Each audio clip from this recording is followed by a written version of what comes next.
여러분 안녕하십니까? BTV 뉴스입니다. 먼저 이 시각 주요 뉴스입니다.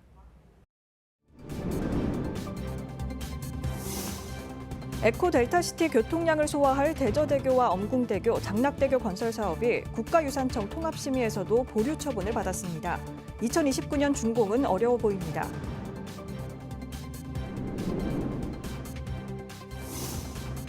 부산교육청 장학사 사망 사건과 관련해 교육청이 악성 민원의 당사자로 지목한 A학교가 반박에 나섰습니다.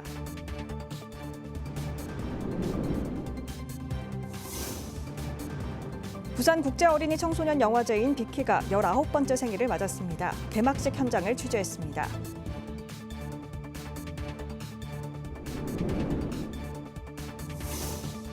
배우가 출연하지 않고 실사 카메라로 촬영하지 않았지만 생성형 인공지능만으로도 영화 제작이 가능해졌는데요.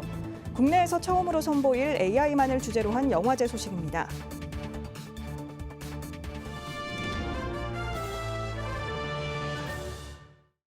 사상구와 강서구를 연결할 대저대교와 엄궁대교, 장락대교 건설 사업이 또 멈춰섰습니다.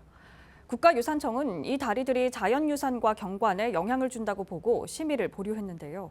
올해 착공은 어려워 보입니다. 장동원 기자입니다. 대저대교 건설 사업은 올해 초 환경영향평가를 통과하면서 6월 착공을 기대했습니다. 하지만 지난 4월 국가유산청은 심의를 부결했습니다. 앞서 장락대교 역시 국가유산청 부결 처분을 받았고 낙동강유역환경청은 엄궁대교에 대해 환경영향평가 보완을 요구했습니다. 모두가 철새 대체 서식지 마련이 미흡하다는 이유였습니다. 세계 교량이 건설 시기와 위치가 비슷한 만큼 국가유산청은 지난달 통합심의를 진행했습니다. 통합심의 결과는 보류. 심의위원 12명 중 가결은 1명, 9명이 보류 의견이었습니다. 교량 건설 필요성은 인정되지만 철새 서식지에 영향을 줄 수 있어 자연유산 보존과 경관에 미치는 영향 등의 종합적인 검토가 필요하다는 이유를 들었습니다. 에코델타시티를 비롯한 강서구의 교통량을 소화하기 위한 교량이지만 사업에 잇따라 제동이 걸리면서 올 연말 착공, 2029년 준공 가능성은 점점 희미해지고 있습니다. 부산시는 구체적인 계획을 국가유산청에 다시 제출해 올해 안에 착공한다는 방침입니다. 한편 교량 건설의 차질이 빚어지면서 이와는 별도로 강서구는 에코델타시티와 공항로를 연결하는 도로 건설을 추진합니다. 다음 달 타당성 조사와 용역을 추진해 2026년 착공한다는 계획입니다. BTV 뉴스 장동원입니다. 지난 시간 부산시 교육청 장학사 사망 사건과 관련해 논란이 된 교장 공모제에 대해 전해드렸는데요. 장학사 사망 사건과 관련해 악성 민원을 제기했다며 고발당한 A중학교가 교육청의 주장을 정면 반박했습니다. 이들은 교육청의 일방적인 조사 결과 발표로 학교가 부당한 모욕을 받고 있다며 교육부에 감사를 청구하기로 했습니다. 박지한 기자입니다. A중학교는 교장 공모제 미지정과 관련해 제기한 정당한 민원을 부산시 교육청이 악성 민원으로 규정짓고 있다고 주장했습니다. 시교육청은 자체 조사 결과 지난달 28일 일어난 비장학사의 극단적 선택이 A중학교와 연관성이 있다며 지난 4일 해당 학교장을 직권남용과 공무집행 방해 혐의로 경찰에 수사 의뢰했습니다. 학교 측은 장학사의 개인 연락처로 전화를 한 사실이 없고 학교와 교육청 간에 오간 수차례의 공문은 교육청의 요청에 의한 것이었다고 반박했습니다. 5월달, 6월달 사이에 교육청에 들어가서 방문한 주소가 5회입니다. 그런데 그 5회에 그 장학사님이 포함되지 않습니다. 과장님이 계실 때만 들어가서 과장님과 눈을 맞추면서 이야기를 했습니다. 그리고 실제 전화를 해서 그 교장선생님과 장학사님이 실제 목소리를 서로 주고받는 것은 5월달 한 번, 6월달 한 번인데요.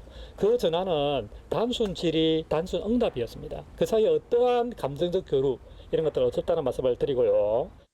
A중학교는 또 지난달 18일 학교장이 교육청을 나서는 모습이 담긴 CCTV 장면과 숨진 장학사와 학부모 간 통화 내용이 언론에 유출된 것과 관련해 교육청을 명예훼손 혐의로 경찰에 고발했습니다. 본교 교육 공동체에 대해 교육청으로부터 여과 없이 가해지는 명예훼손 행위에 대하여 규탄합니다. 이런 불법 자료를 본인 동의도 없이 언론사에 유출했는지 참으로 어이가 없는 일입니다. 여기에 대해서도 반드시 밝혀내고 법적 책임을 물을 것입니다. A 학교는 다행복학교 정책과 교장 공모 미지정에 대해 교육감과 만남을 수차례 요청했지만 답을 들을 수 없었다며 교육청이 사태를 방관하고 여론을 앞장서 부추겼다고 지적했습니다. 하윤수 교육감님이 그때라도 흔쾌히 우리 학부모님들의 면담을 응해주셨다면 장학사님의 마음은 어떠셨을까요? 장학사님이 민원 때문에 힘들어한다는 걸 아셨던 분은 우리 민원인이 아니라 교육청에 계셨던 하윤수 교육감님입니다. 공개된 저의 녹취록에서도 장학사님은 하윤수 교육감님께 보고를 드리고 있다고 말씀하셨습니다. 정말 직원을 가족이라 생각하신다면 고인을 위해서라도 거짓된 정보를 여론에 흘리며 학교장과 학부모들을 악마화시키는 일을 당장 그만하십시오.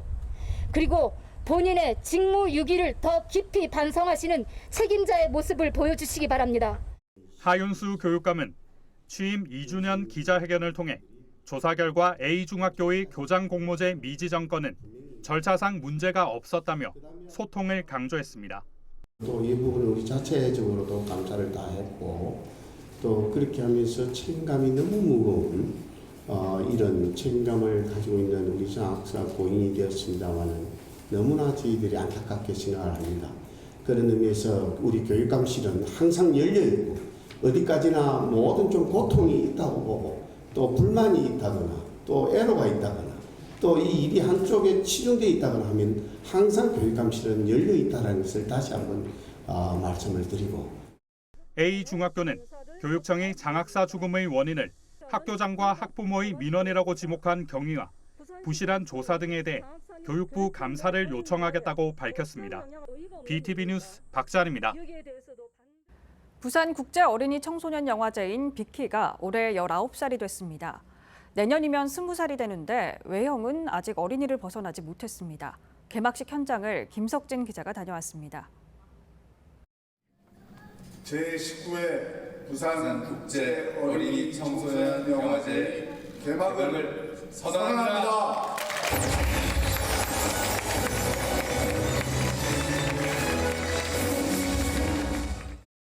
박형준 부산시장이 처음 빅키를 찾았습니다. 부산이 아동 친화 도시로 인정받는데 빅키의 노력을 높게 평가했습니다. 그러면서 내년 영화제 지원도 약속했습니다. 부산국제 어린이 청소년 영화제가 내년 20회 사람으로 치면 성년을 맞게 되는데 스크린을 통해 보는 세상 덕분에 상상력과 창의력을 키웠다고 저는 확신합니다. 어린이 청소년 여러분의 꿈과 상상을 담는 진정한 시네마 천국이 되도록 더 힘껏 지원하겠다는 약속도 드립니다. 실제 올해 영화제는 국비 지원이 끊기며 규모가 대폭 축소됐습니다. 축제 기간은 지난 2022년 열흘에서 지난해는 일주일, 올해는 닷새로 줄었습니다. 상영작도 지난해 54개 나라 163편에서 올해 34개 나라 113편에 그쳤습니다. 부대 행사도 축소되며 야외 무대엔 푸드트럭도 등장했습니다. 영화제의 국시비 예산 지원의 부족분은 민간 업체의 홍보와 협찬으로 메꾸고 있습니다. 올해 빅키는 레드카펫 행사로 시작했습니다. 하지만 국내외 초청객들은 현저히 줄어든 모습이었습니다. 개막식은 방송인 오상진 씨와 김하송 배우의 사회로 진행됐습니다.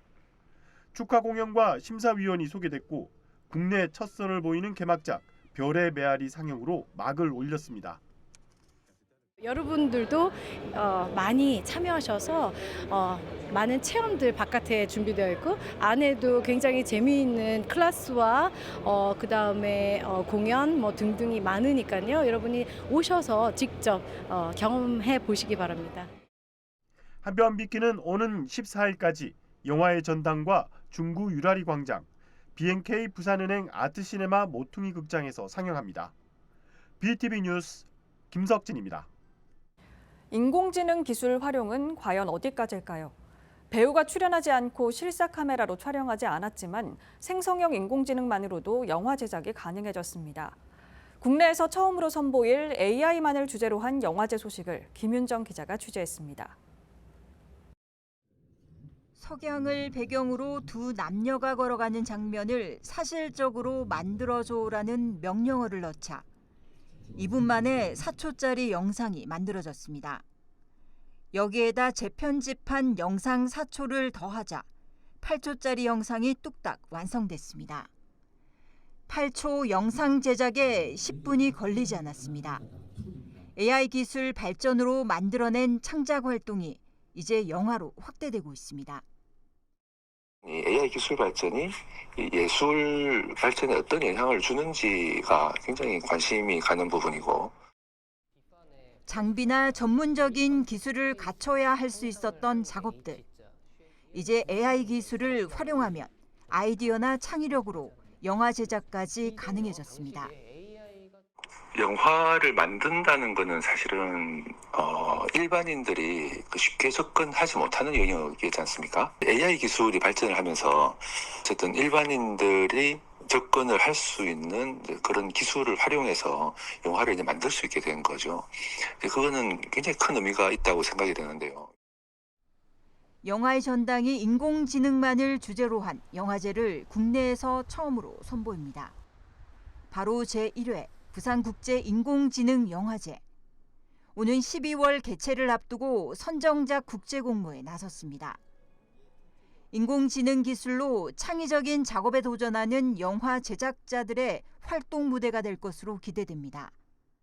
8월 1일부터 21일까지 영화제 출품을 받고 있습니다. 저희 영화제에 출품할 수 있는 영화는 AI 기술을 부분 혹은 전체를 활용한 영화를 출품해 주시면 되시고 3분에서 15분 길이의 영화를 제출해 주시면 됩니다. AI 영화제가 어떤 식으로 진행되고 있는지를 저작권을 포함해서 여러 가지 논의를 할 수 있는 소통의 장이 될 거라고 예상하고 있습니다.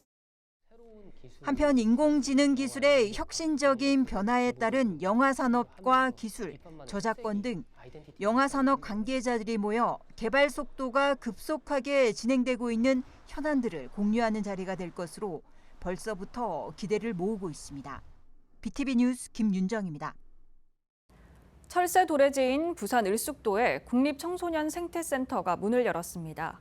을숙도 생태계를 체험하고 탐구할 수 있는 이 특성화 시설에 벌써부터 관심이 높습니다. 박철우 기자입니다. 펄프 재질을 이용해 종이 만들기 체험에 나선 아이들. 재료를 물에 불리고 머금은 물기는 기계를 이용해 다시 빼냅니다. 30분 뒤 완성된 종이 한 장. 학생들은 종이를 직접 만들며 또 자연 분해되는 종이의 가치를 자연스레 알아갑니다. 만지고 한번 눌러보고 해봤는데 만들어 보니까 종이가 이렇게 만드는데 오래 걸리는지도 몰랐고 그만큼 종이가 소중하다는 것도 알았어요. 종이 만들기를 체험할 수 있는 식물실뿐 아니라 살아있는 곤충을 보고 전자현미경으로 관찰할 수 있는 실험실도 갖춰져 있습니다. 청소년을 위한 수련 공간인 국립청소년 생태센터가 부산 사구 을숙도에 문을 열었습니다. 축구장 9개 크기인 6만 4천여 제곱미터로 지어진 국립청소년 생태센터는 청소년과 일반 시민 누구나 언제나 체험 활동이 가능한 개방형 센터로 운영됩니다. 수용 종원 124명 규모로 1년간 준비 기간을 거쳤습니다. 생태와 자연환경 그리고 인간과 함께 더불어서 살아갈 수 있는 그런 프로그램을 만들고자 노력할 것이며 언제든지 찾아올 수 있는 그런 곳으로 만들어가도록 하겠습니다. 생태센터는 을숙도의 지리적 특성을 반영해 생태 놀이, 생태 탐구, 생태 감성, 생태 실천 4개 프로그램으로 운영합니다. 또 을숙도 인근의 야생 조류 치료센터, 낙동강 하구 에코센터, 부산 현대미술관 등 관련 기관과의 네트워크를 구축하고 을숙도 생태공원과 연계해 공동 프로그램을 운영할 계획입니다. 한편 프로그램 참여는 한국청소년활동진흥원 통합 예약 홈페이지에서 신청할 수 있습니다. BTV 뉴스 박철우입니다.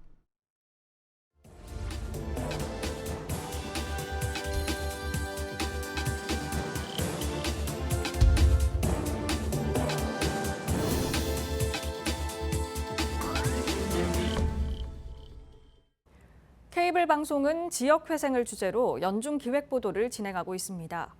소멸 위기에 놓인 농촌 지역에서는 인구 유치에 사활을 걸고 있는데요. 포천에선 도시를 떠나 농촌으로 온 청년들의 영농 활동과 정착을 돕기 위해 민관이 손을 잡았습니다. 딜라이브 TV 권석화 기자가 보도합니다. 포천의 한 비닐하우스. 한쪽에서는 오이를 선별 포장하는 작업이 한창입니다. 구슬땀을 흘리고 있는 구본글 씨는 3년 전 처음 농사에 뛰어든 새내기 농부입니다. 직장 생활을 하기 바빴던 도시 생활 대신 농촌에서 새로운 기회를 찾기로 했습니다. 생활하고 이런 데는 조금 어려웠던 것 같아요. 뭐 지원 같은 것도 제가 할 수 있는 부분이 없는 것들도 다 이제 연합회에서 하니까는 사실 제가 신경 쓸 부분도 많이 없는 것 같고. 7년 전 아버지를 따라 자연스레 농부가 된 박세훈 씨. 농사를 짓는 부모님께 기대지 않고 1,600평 규모의 밭을 직접 일구고 있습니다. 변덕스러운 날씨부터 서툰 농사일까지 어느 하나 쉬운 것이 없었습니다. 하지만 포천시 시설채소연합회 선배 농부들의 도움으로 시설채소 작물 재배가 익숙해졌고 이제는 쑥갓과 얼갈이, 고수와 참나물 등 다양한 종류의 채소들을 스마트팜을 이용해 재배하고 있습니다. 불편했던 점은 전혀 없던 것 같고 오히려 좋은 것 같아요. 제가 처음 농사 지어봐서 그런지 모르겠는데 농사 짓는 그 기술센터랑 농부들 간의 교류가 되게 좀 원활한 것 같아요. 청년 농업인을 위한 이런 혜택은 포천시 농업기술센터에서 주관하는 시설채소연합회 활동 덕분입니다. 1세대 농업인이 멘토가 돼 이뤄지는 연합회 활동은 포천시 농업을 발전시키는 게 목표입니다. 선도 농업인인 시설채소연합회는 연말에 농업기술센터와 함께 미래 농촌경제의 대안으로 떠오르고 있는 6차 산업과 스마트 농업 등 2세대 청년 농업인을 위한 교육도 준비하고 있습니다. 1세대의 유통 방법은 도매시장 출하하는 거였어요, 우리는. 근데 우리 2세대는 또 다르더라고요, 생각이. 뭐 6차 산업이니 뭐 유통 뭐 2세대는 그쪽에 굉장히 관심이 많습니다. 최대한 우리 연합회 1세대들이 도와줘서 포천 농업의 중심이 될 수 있도록 또 그것도 마찬가지 그렇게 최선을 다하겠습니다. 포천시는 시설채소 청년연합회 40명의 청년 농업인을 시작으로 청년 농부를 위한 지원 정책을 매년 확대해 나갈 예정입니다. 딜라이브 뉴스 권석화입니다. 지방 소멸 위기에 자치단체마다 대응책 마련을 고심하고 있습니다. 포천시에서는 청년 농업인을 위한 귀농 정책에 위기 소멸 대응에 관한 한 축을 담당하고 있는데요.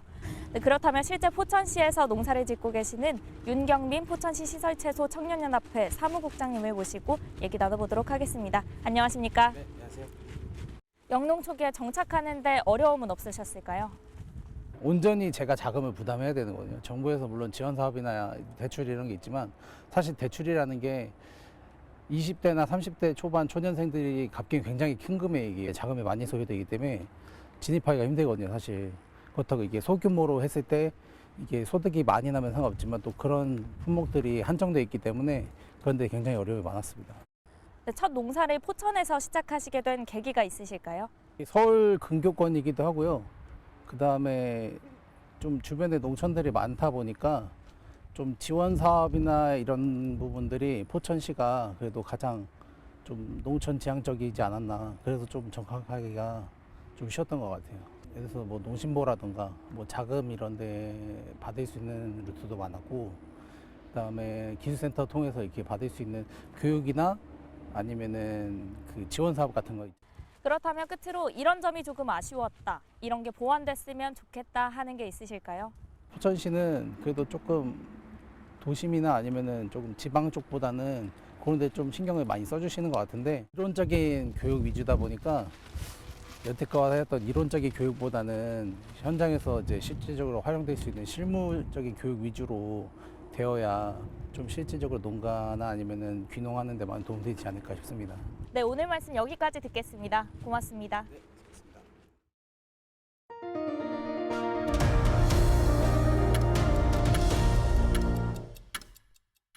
부산세관은 시가 8억 원의 중국산 고추 482톤을 밀수입한 혐의로 수입업자와 검역 대행업체, 보세창고 직원 등 6명을 검찰에 송치했습니다. 이들은 보세 창고에서 통관된 냉동고추와 새로 수입된 고추를 바꿔치기해 새로 수입된 고추는 세관에 신고하지 않고 무단 반출하고 기존 냉동고추를 새로 수입된 고추로 가장해 세관 검사를 받는 수법으로 밀수입했습니다. 부산 구덕운동장에 아파트 개발이 추진되면서 주민들의 반발은 갈수록 커지고 있는데요. 부산시가 여론을 의식했는지 주민들을 대상으로 설명회를 열었지만 주민들은 아파트 건립 계획 전면 백지화를 원하고 있습니다. 박철우 기자입니다. 부산 서구청 구덕운동장 재개발 관련 주민 설명회장. 설명회 시작부터 주민들의 거센 반발이 이어집니다.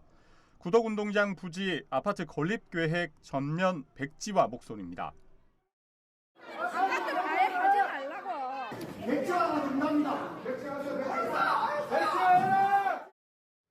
이 같은 목소리는 지난 5월부터 시작된 1인 시위와도 의미를 같이 하고 있습니다. 재개발을 반대하는 게 아니고 아파트 건설을 반대하는 거기 때문에 아파트를 짓지 않는 선에서 투명하고 공정하게 공청회를 주민들과 해서 올바르게 구덕운동장이 재개발됐으면 하는 바람입니다. 아파트 건립 반대 서명을 한 주민은 18,000명을 넘어섰습니다. 굳이 여기를 또 줄여가면서 아파트를 건립하는 거는 서구 주민 중에 아무도 찬성할 사람은 없다고 생각합니다. 저는. 부산시는 구덕운동장 부지에 15,000석 규모의 전용 축구장과 높이 49층 아파트 850가구, 오피스텔 70실을 짓는 계획안을 공개했습니다.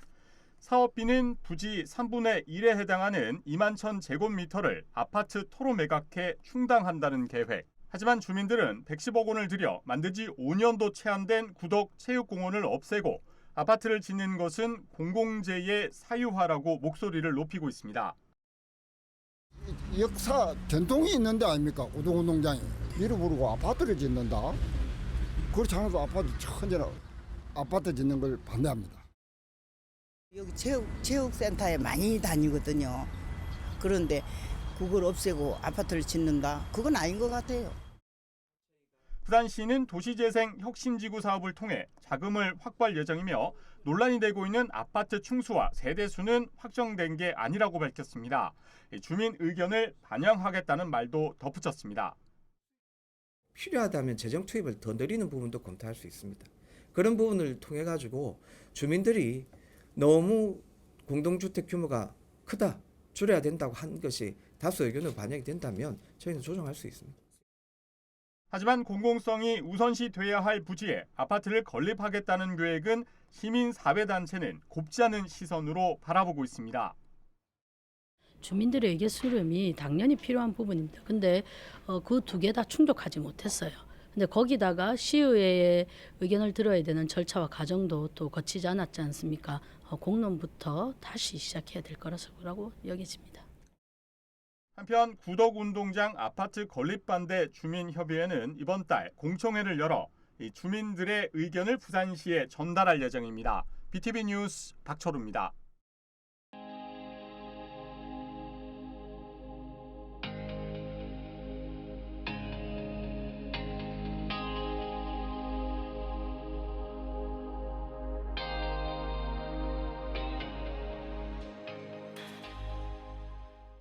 BTV 뉴스 마칩니다. 시청자에게 힘이 되는 뉴스로 다시 찾아뵙겠습니다. 고맙습니다.